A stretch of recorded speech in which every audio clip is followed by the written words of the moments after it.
Hello and welcome to a new project. Now in this video I'm going to be starting the mini barn which is going to be situated in this area here. Now I'm calling it a mini barn because of the style of which I'm building it.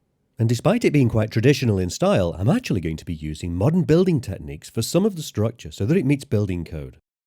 I recently had the good fortune to visit Hobbiton in New Zealand, and if you get the opportunity, do visit. It's a wonderful place to have a look around, and I'm drawing on the aesthetics for this build. A structure like this could be so many different things. It could be an outdoor kitchen, a pergola, a greenhouse, you name it. But for me, it's going to be a carport and somewhere to work outdoors out of the weather, and also a storage shed and tiny workshop.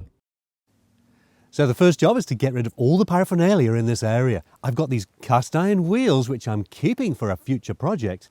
These chimney pots which are going to be used around the place.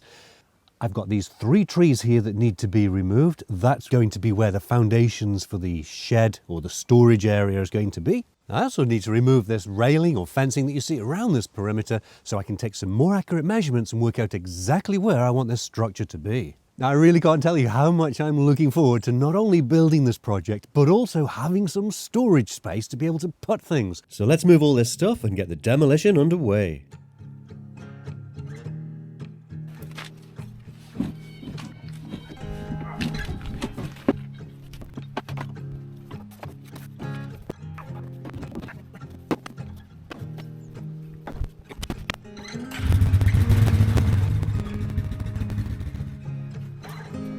This fence certainly has seen better days, but the timber is worth saving, and perhaps I'll be able to use it even during this marking out of this tiny barn.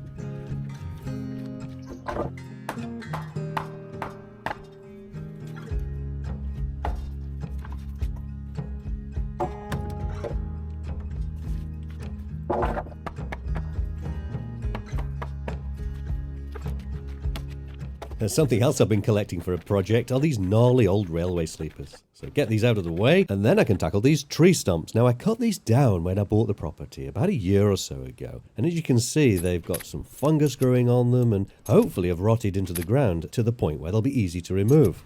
So I'm going to give this a go with the winch on the ATV.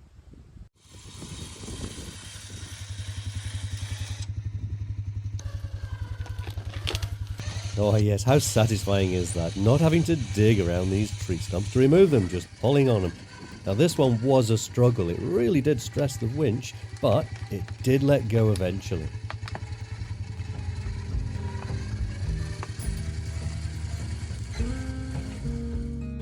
I don't really want to take these shrubs out, but I have to because this is where the shed's going. When I remove them, it will open up a view to the neighbouring property down in the bottom of the valley. But once the shed's in place and this barn is finished, you won't see that property at all, and so it's a short-term problem.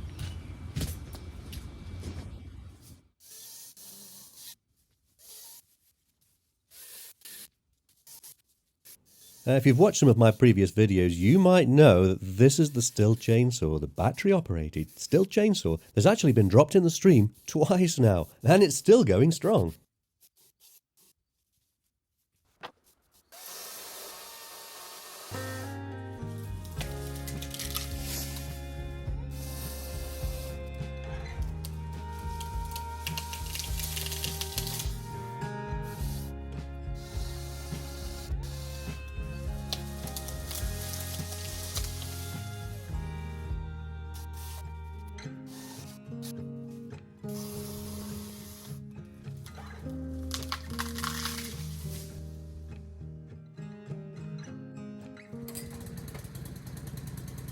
If you've ever cut any trees or shrubs down, you'll know that as soon as they hit the ground, they multiply in size. So I'm taking the time to make sure I clear up the workspace as I go. Running all this green waste through the mulcher really reduces its volume and provides me with a mulch that I can use elsewhere on the property.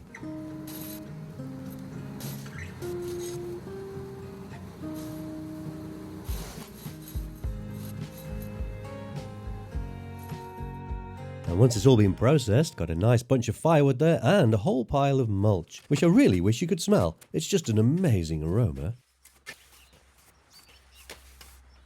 Now, I don't really have a great need for mulch at the moment, but what I do have are some pathways and walkways which aren't very flat or even. So I'm just going to bring this mulch down into the garden and lay it down as a path just to try and even things out a little bit. Sure, it'll rot down, but eventually I'll bring in an excavator and make some proper pathways through the garden. I'm just not at that stage just yet.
Right, let's get back up to the site of the tiny barn build and get the remaining shrubbery moved. Now, I've found this kawa tree growing in amongst this agapanthus, so I've saved this and replanted it up the driveway, but the agapanthus really has to go. It's quite the weed, and it really does take over. And I've found the best way to remove this stuff is to divide and conquer. Using a sharp spade, split through the roots and pull it up in chunks. I thought there was only one agapantha bush there. Turns out there were quite a few. Right, time to get the trailer, get rid of this waste, and then I can start measuring out for the foundations for this tiny barn. And while I'm at it, spend a bit of time on the driveway, clearing up the mess that the ATV has left behind.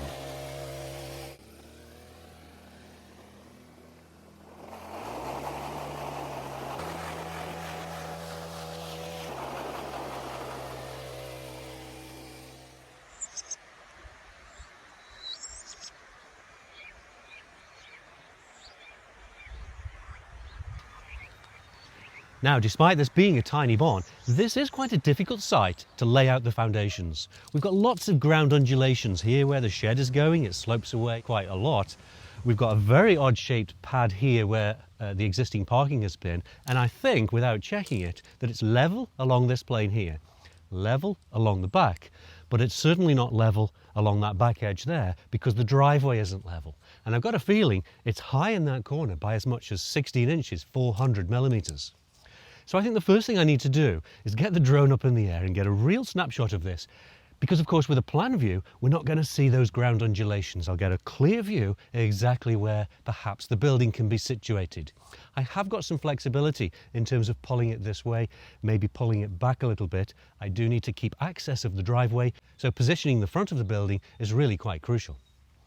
Right, I think we'll get the drone up in the air, take a snapshot of exactly what we've got at the moment, and then rough out where the foundations are being, because I've got a sneaky suspicion that these are in the way and I'm going to have to remove them. Let's find out.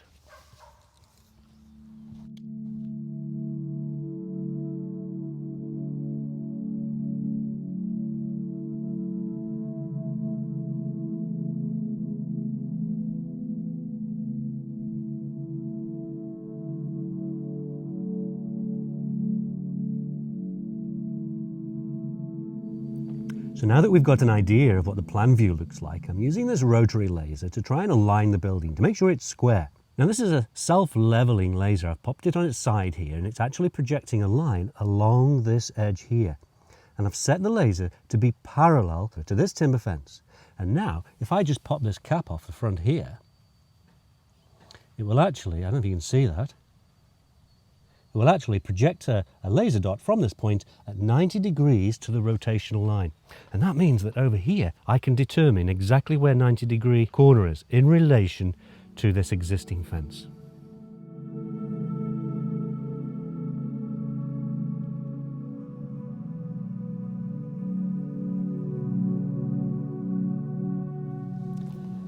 Right, well, I've spent the last while, and by while, I mean the past 4 hours, trying to work out where to position this building. How far forward, how far back, what rotation it needs to be in relation to the house, the driveway and the existing infrastructure.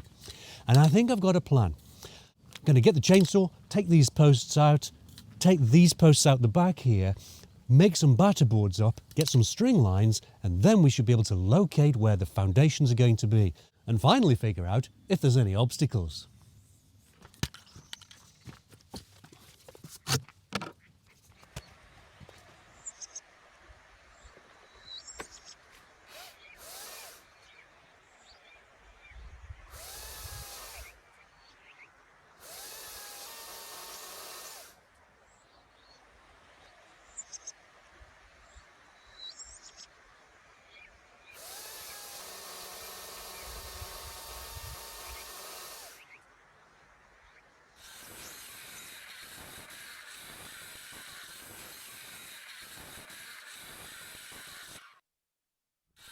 So I mentioned I was going to install a batter board, but what is a batter board? Well, it's a temporary framework usually knocked into the ground in order to support or hold a string line or a layout line. They are positioned outside the perimeter of the building so they don't get disturbed whilst you're digging the foundations or even building the subfloor or walls.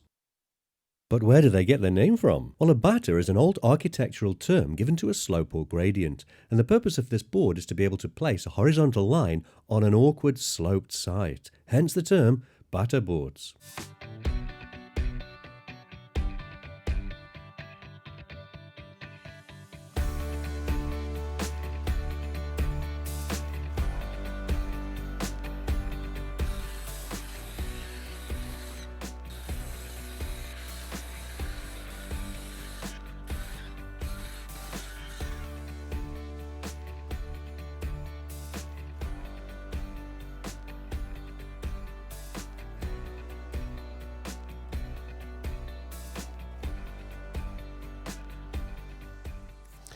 Well, these height differences really are quite deceptive in this ground. I've got my laser set to a batter board in the highest corner of the land there, and I've got that batter board as close to the ground as I can. Now that isn't finished ground level, but it's just a reference point. When the laser projects that across here, I would have expected it to be somewhere around this height. It's actually right up here. So I just need to put an extension to these so I can put a batter board in that's more or less level with the batter board in the highest corner.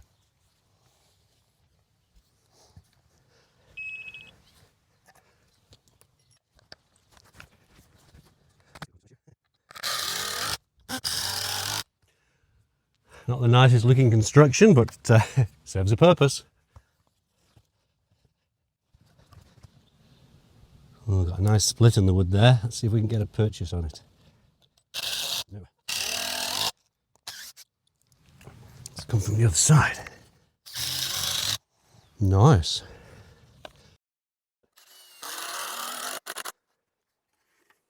Can't help myself. Got to get it level.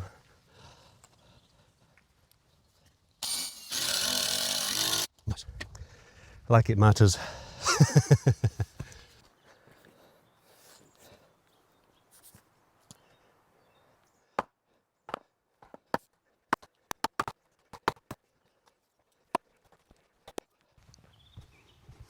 Running out of wood here. Have to steal a little bit more from this fence. Didn't take much to remove, did it?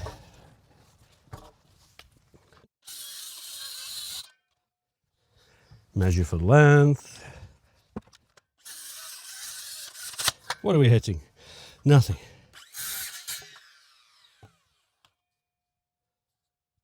Now I'm going quite wide on these batter boards because I'm not entirely sure yet where I'm going to position the building left to right. I've got a feeling that it's going to end at this point here, but I might push it that way a couple of 100 mil. So I've given myself plenty of movement so I can just pull the string line across if I need to make an adjustment.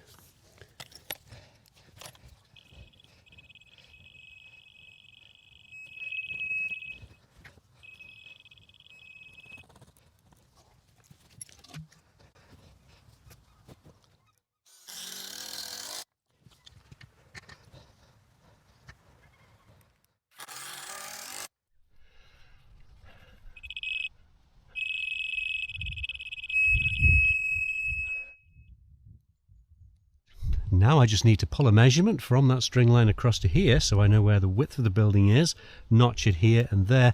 Then I can pull the string line around all four sides and we'll be able to see exactly the space that the building is going to occupy. There's a good chance during construction that you kick into or knock these string lines and move them out of position, and just having a pencil mark on the batter board, I don't know, is that really enough?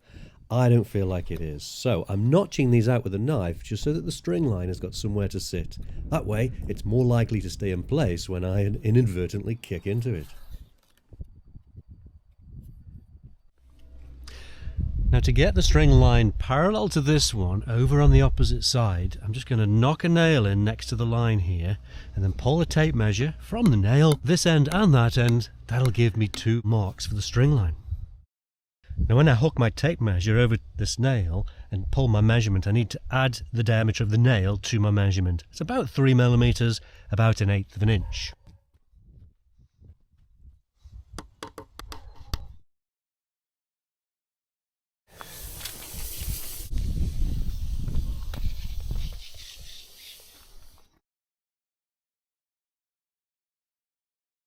That's right there.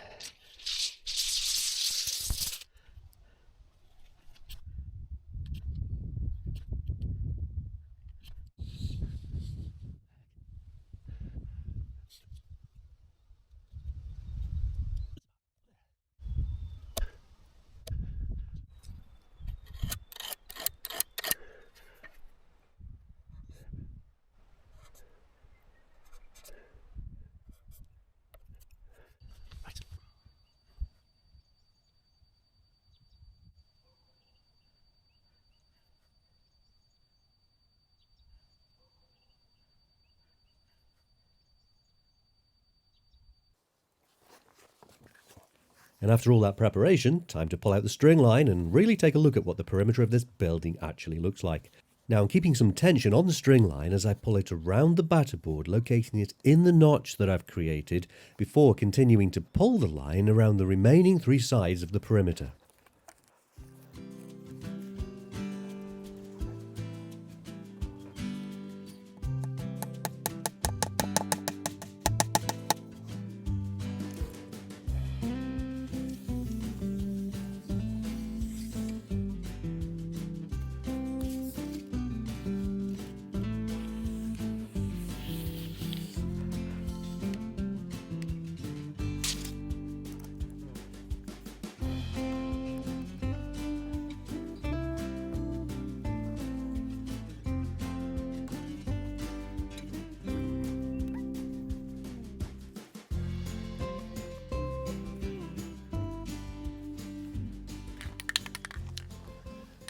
So what you see here with this string line is not the finished floor level of the shed or indeed the parking space. It's much higher, and fortunately so, because if you look in that back corner, it is way out of the ground. This does a couple of things. It shows the contours of the land, but most importantly, it shows the accurate perimeter of the building, and it allows me to locate with accuracy where all of the footings and foundations are going to be. So I'm going to use the spirit level right now, or a plumb bob. I don't have a plumb bob, so it's going to be a spirit level. You use the spirit level to plumb down from the string line to the ground, making marks all the way around the perimeter, and that way I've got an accurate representation of the profile of the building on the land. Then I can work out what things I need to remove, such as these tree stumps here, that fence post over there, and that small sapling tree. And then I can get the actual foundations marked out and get them dug.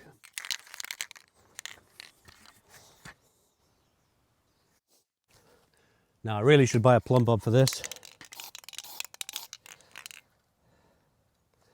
We'll see how we get on with this level. Just kissing up to the string line, make sure it's plumb, and pull the line across.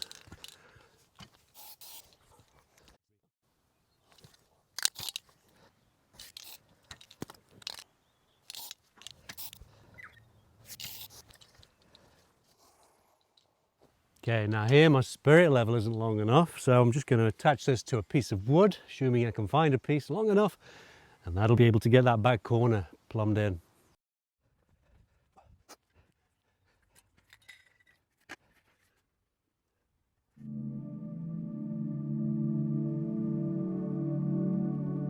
So now I know where the perimeter of the building is going to be, where it sits on the land. I need to take a height reference.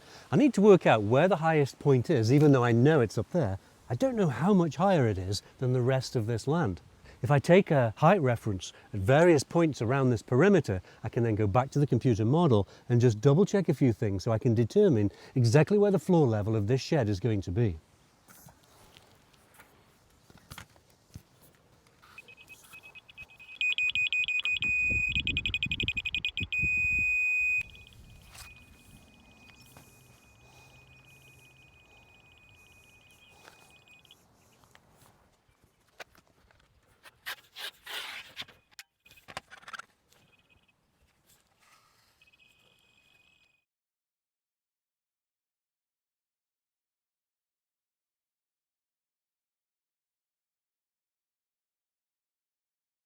So that's all the layout completed for this mini barn build. Next stage is to get the foundations located, get those dug and get all the piles in ready to put the subfloor in place. Now if you'd like to follow along with this project, please make sure that you hit the subscribe button and make sure you turn on notifications. That way you'll get informed when I upload a video. But that's it for today. Thanks so much for watching. Bye.